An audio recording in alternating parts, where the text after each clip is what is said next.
Why do domesticated horses need horseshoes, but wild horses are fine without? There is a couple reasons, but let's start with the first thing.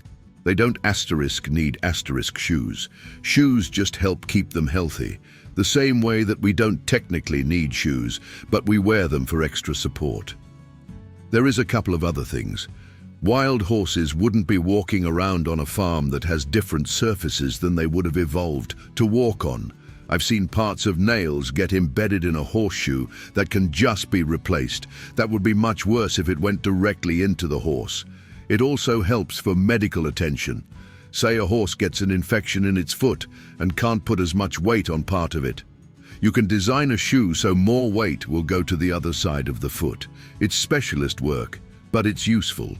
They're also useful for keeping a hoof together if it cracks. And for those who have never had a horse, hoof care is a huge part of horse health care, and hoof problems can be crippling and possibly fatal. Unlike a dog or a cat who can live a relatively normal life without one foot or leg, a horse that has lost a foot cannot walk and likely will need to be euthanized as a compassionate measure. They're just too heavy to survive on 3 legs. If you have a horse, you need to regularly clean their hooves to check the frog, the structure in the middle of the bottom of their hoof, for stones or other debris.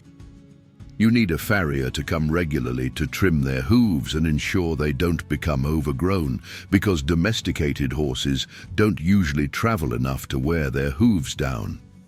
And if you exercise them on anything other than meadows, you probably need to get them shod by a farrier and have their shoes inspected and maintained when their hooves are trimmed. If you're thinking that all of these problems are unique to domesticated horses, they're not. Wild horses just die if they suffer from hoof problems untreated.